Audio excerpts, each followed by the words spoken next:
Assalamualaikum dan selamat sejahtera bersama saya Nuriana Tarmizi dalam 15 minit MMTV edisi 3 Julai 2023. Kita ke berita utama. Polis mengesahkan hanya 6 mangsa tragedi kepala air jeram air putih yang ditemui setakat ini, bukan 9 seperti yang tular sebelumnya. Ketua Polis Terengganu, Datuk Mazli Mazlan, memberitahu kekeliruan timbul disebabkan masalah komunikasi berikutan lokasi operasi mencari dan menyelamat SAR yang terletak jauh di dalam hutan. Tambahnya lagi, identiti telah dikenal pasti dan pasukan SAR masih lagi meneruskan misi mengesan 4 lagi mangsa yang masih hilang. Mangsa yang ditemui pada jam 12.05 tengah hari dikenal pasti sebagai Putri Ariana Umaira Karim, 4 tahun dan Putri Nur Erina Natasha Karim, 10 tahun, manakala bapa mereka Karim Abdullah, 39 tahun, ditemui pada jam 1.55 tengah hari.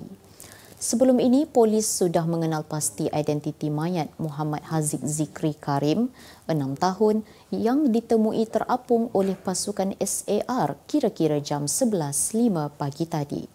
Malam tadi, polis mengesahkan identiti 2 mayat yang ditemui pada jam 12.30 tengah hari semalam adalah 2 beranak, iaitu Azizah Ayi, 40 tahun dan Muhammad Zulkarnain Haikal Karim, 11 tahun. Seorang lagi mangsa yang belum ditemukan adalah Muhammad Fikri Saliman, 24 tahun, yang merupakan tunang kepada Putri Balkis Izzati yang berasal dari Batu Pahat, Johor. Memetik laporan Kosmo, operasi mencari dan menyelamat SAR telah dihentikan sementara pada pukul 5 petang tadi. Datuk Seri Anwar Ibrahim mendedahkan 2 jabatan di bawah Kementerian Dalam Negeri, iaitu Jabatan Imigresen dan Jabatan Pendaftaran Negara JPN, sedang disiasat pihak berkuasa berhubung amalan rasuah serta salah guna kuasa. Anwar menegaskan bahawa beliau menerima maklumat terdapat unsur salah guna kuasa di JPN apabila proses untuk mendapatkan sijil warga negara dikenakan bayaran tertentu oleh mereka yang layak mendapat status kewarganegaraan. Tambahnya lagi, hal itu berlaku apabila terdapat kumpulan kecil yang masih terbiasa dengan sistem dan amalan lama termasuk di Jabatan Imigresen berhubung sistem pengoperasian di Lapangan Terbang Kuala Lumpur KLIA yang memerlukan Suruhanjaya Pencegahan Rasuah Malaysia SPRM bertindak. Dalam pada itu, Anwar yang mengadakan tinjauan mengejut ke KLIA semalam turut berasa kesal apabila hanya 1 daripada 7 mesin pengimbas Jabatan Kastam Diraja Malaysia Kastam di Terminal 1 yang berfungsi. Menteri Pelancongan Seni dan Budaya Datuk Seri Tiong King Sing akan menjelaskan lebih terperinci berhubung isu kekecohan di Lapangan Terbang Antarabangsa Kuala Lumpur KLIA Khamis lalu pada mesyuarat Kabinet Rabu ini.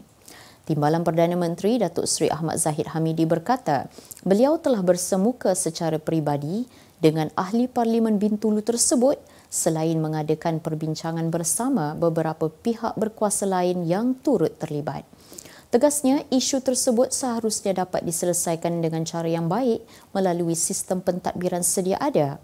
Beliau berkata demikian dalam sidang media selepas mesyuarat penyelarasan projek-projek Kementerian Kemajuan Desa dan Wilayah KKDW Menteri Negeri Sarawak di Wisma Bapa Malaysia WBM hari ini. Semalam, pihak polis memaklumkan sedang menjalankan siasatan mengikut kertas enkuiri polis KEP berkaitan kekecohan di Lapangan Terbang Terbabit. Sebelum ini, King Sing membuat kenyataan mendakwa kehadirannya ke KLIA telah membongkar budaya rasuah dalam kalangan pegawai di pintu masuk negara melibatkan Jabatan Imigresen Malaysia. Suruhanjaya Pilihan Raya SPR akan mengadakan satu mesyuarat khas pada Rabu ini bagi membincangkan tarikh-tarikh penting sempena pelaksanaan pilihan raya negeri PRM di 6 buah negeri. Setiausaha SPR Datuk Indra Ikmalruddin Ishak berkata, mesyuarat khas tersebut akan dipengerusikan pengerusi SPR Tan Sri Abdul Ghani Saleh. Katanya, mesyuarat berkenaan akan membincangkan tarikh-tarikh penting pilihan raya negeri ke-15 seperti tarikh writ pilihan raya, hari penamaan calon, hari pengundian, daftar pemilih dan beberapa persiapan bagi melaksanakan pilihan raya tersebut. Untuk rekod, Kelantan menjadi negeri pertama melakukan pembubaran DUN pada 22 Jun lalu, diikuti Selangor pada 23 Jun, manakala 3 DUN lain iaitu Pulau Pinang, Terengganu dan Kedah pada 28 Jun. Negeri Sembilan pula membubarkan DUN pada 1 Julai, sekaligus menjadi negeri terakhir yang berbuat demikian. Utusan Malaysia dan Cosmo melancarkan satu lagi produk terbaru. Apa yang ada dalam Iklaneka? Ia adalah platform yang tepat dan efektif untuk mengiklan antaranya berbagai jenis notis, cautan kosong, hartanah, tender, kenderaan, mencari wali atau waris dan pelbagai lagi. Apa yang anda cari? Semuanya ada di sini. 2 dalam 1. Layari iklaneka.utusan.com.my. Jabatan Pengangkutan Jalan JPJ akan meminta bantuan polis bagi mengesan suami pelakon Fatin Afifah, Alif Awang atau dikenali sebagai Opai, bagi membantu siasatan. Ia susulan penggunaan nombor pendaftaran QPA1 yang bukan didaftarkan atas kereta McLaren miliknya. Timbalan Pengarah JPJ Kuala Lumpur, Eric Jusiang berkata, sehingga kini lelaki itu belum hadir ke pejabat JPJ untuk dirakamkan keterangan walaupun sudah 14 hari notis panggilan temu siasat diserahkan. Menganggap tindakan itu sebagai mencabar pihak berkuasa, beliau juga yakin individu terbabit masih berada di dalam negara.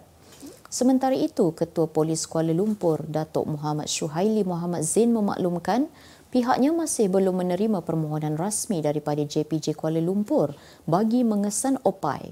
Terdahulu, suami kepada seorang pelakon wanita dikecam teruk selepas videonya tular kerana didakwa menghina pemilik kenderaan bukan supercar pada sebuah acara pertunjukan kereta baru-baru ini.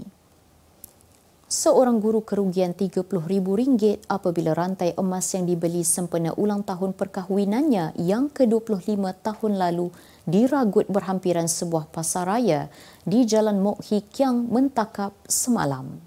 Kejadian kira-kira pukul 1.40 petang itu berlaku ketika mangsa yang berusia 49 tahun bersama anaknya baru selesai membeli barangan di sebuah pasaraya.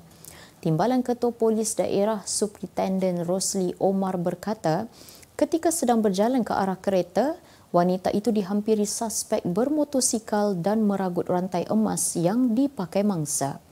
Mangsa kemudiannya membuat laporan polis pada pukul 1.40 tengah hari semalam di Ibu Pejabat Polis Daerah IPD Temerloh dan pihaknya sudah meneliti rakaman kamera litar tertutup CCTV di sekitar lokasi kejadian. Ujarnya, suspek melakukan jenayah ragut berkenaan secara bersendirian dengan menaiki motosikal jenis Yamaha Y16 dan memakai topi keledar warna kelabu bersama cermin penutup gelap. Kes disiasat mengikut Seksyen 392 Kanun Keseksaan. Pelbagai cara digunakan skamer bagi memperdaya mangsa dengan terbaharu, suspek bertindak menyamar sebagai pegawai kanan polis bagi memohon sumbangan awam untuk program-program yang melibatkan Ibu Pejabat Polis Daerah IPD Bentong. Malah bagi meyakinkan mangsa yang terdiri daripada ahli perniagaan, suspek juga turut menggunakan gambar profil dengan memakai uniform pegawai kanan polis. Ketua Polis Daerah Bentong, Superintenden Zaiham Muhammad Kahar berkata, pihak polis menerima laporan berkaitan kes itu semalam yang mana suspek menyasarkan ahli perniagaan di daerah ini. Tambahnya, suspek menggunakan akaun di 2 buah bank untuk memohon sumbangan daripada orang awam untuk program-program melibatkan IPD Bentong.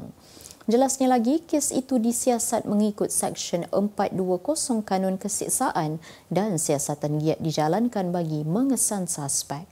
Pihak polis meminta orang ramai yang menjadi mangsa penipuan dalam kes ini agar tampil membuat laporan polis di Balai Polis berhampiran. Beralih ke berita luar negara. Pasukan Keselamatan Perancis berjaya memberkas ratusan penunjuk perasaan yang melakukan rusuhan berikutan kejadian pihak polis menembak mati seorang remaja lelaki bernama Nahil M, 17 tahun pada minggu lepas. Kementerian Dalam Negeri berkata, setakat pukul 3 pagi semalam, seramai 486 orang telah ditahan di seluruh negara. Terdahulu, Menteri Dalam Negeri Perancis, Gerald Darmanin memberitahu seramai 45,000 anggota pasukan keselamatan telah dikerahkan ke beberapa lokasi bagi memastikan keadaan rusuhan terkawal.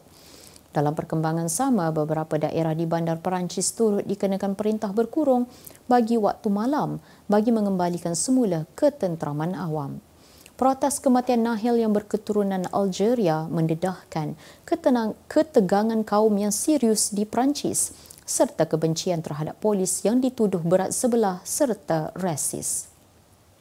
Seekor lembu baka Nelore berusia 4 tahun setengah di Brazil ditawarkan kepada pembeli dengan harga 20.06 juta ringgit sekaligus menjadikannya lembu termahal di dunia.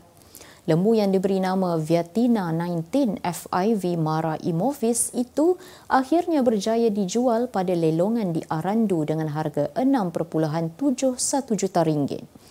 Nilai yang diletakkan pada lembu tersebut dianggap sebagai pencapaian baharu untuk baka Nelore yang sangat diminati di seluruh dunia kerana kualiti dan ciri genetiknya yang luar biasa. Lembu yang berciri unik dengan bonggol di atas bahu itu terkenal kerana daya tahan terhadap cuaca panas, berikutan kelenjar peluhnya yang lebih 2 kali ganda lebih besar dan 30% lebih banyak daripada kebanyakan baka lain yang terdapat di Eropah. Kemas kini pengetahuan anda tentang isu ekonomi dan pasaran. Merangkumi sektor hartanah, perniagaan, keuangan, komoditi, IKS, halal niaga dan dunia korporat. Sentiasa ikuti perkembangan ekonomi semasa di dalam dan luar negara. Semua informasi terkini hanya di hujung jari. Dapatkan edisi ringgit setiap Isnin hanya di Akhbar Utusan Malaysia. Kita ke berita ekonomi. Nilai aset kerajaan dalam bentuk tanah dan bangunan ketika ini melebihi 1 trilion ringgit.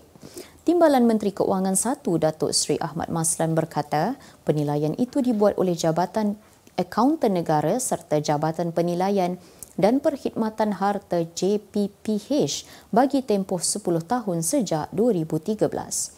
Menurutnya, nilai aset tersebut diunjur terus meningkat. Ekoran proses pengiraan aset lain masih dilakukan termasuk di luar negara. Beliau berkata demikian selepas lawatan kerja ke JPPH Johor semalam. Ahmad yang juga ahli Parlimen Pontian menjelaskan, proses penilaian sentiasa dilakukan bagi mengenal pasti jumlah keseluruhan nilai aset kerajaan yang diharap akan melebihi hutang negara yang mencecah 1.5 trilion ringgit. Sebelum ini, Perdana Menteri Datuk Seri Anwar Ibrahim dilaporkan berkata hutang negara termasuk liability telah mencecah 1.5 trilion dan perlu ditangani dengan segera. Berita sukan. Ketua Jurulatih Johor Darul Takzim JDT, Esteban Solari mengingatkan anak buahnya supaya memberi tumpuan penuh ketika menerima kunjungan Kuala Lumpur City FC, KL City FC pada aksi Liga Super di Stadium Sultan Ibrahim malam ini. Solari memberitahu biarpun bersedia untuk saingan malam ini, namun anak buahnya tidak seharusnya menjadikan kemenangan 3-0 pada pertemuan lalu sebagai ukuran kejayaan. Tambahnya lagi, skuad The City Boys semestinya mempunyai perancangan tersendiri ketika berdepan skuad bimbingannya dalam usaha untuk mencipta kejutan ke atas JDT. Pertembungan pada malam ini ibarat bayangan perlawanan akhir Piala FA 2023 apabila kedua-dua pasukan akan berentap pada aksi final yang dijadualkan berlangsung di Stadium Sultan Ibrahim pada 22 Julai nanti. Liverpool melengkapkan proses menandatangani pemain tengah baru Dominic Szoboszlai daripada RB Leipzig dengan kesepakatan bernilai 60 juta pound bersamaan 355.10 juta ringgit bergantung kepada kelulusan permit kerja. Media melaporkan pemain kebangsaan Hungary berusia 22 tahun itu bersetuju menandatangani kontrak 5 tahun bersama The Reds selain memilih untuk menyarung jersey nombor 8 yang pernah dipakai bekas kapten Steven Gerrard. Szoboszlai merupakan pemain kedua ditandatangani Liverpool musim panas ini bagi memperkuatkan jentera tengah pasukan itu selepas ketibaan Alexis Mac Allister dari Brighton dengan nilai perpindahan sebanyak 35 juta pound sterling. Sementara itu, pengurus Liverpool, Jurgen Klopp, berpandangan bekas bintang Salzburg tersebut dapat menawarkan fleksibiliti sebagai pemain serba boleh buat pasukannya. Sebagai penutup 15 minit MMTV hari ini, saksikan laporan cuaca esok Selasa 4 Julai 2023. Jangan lupa dapatkan akhbar utusan Malaysia dan Kosmo untuk berita-berita terkini dan menyeluruh. Sekian sahaja daripada saya, Nurliana Tarmizi. Assalamualaikum dan jumpa lagi.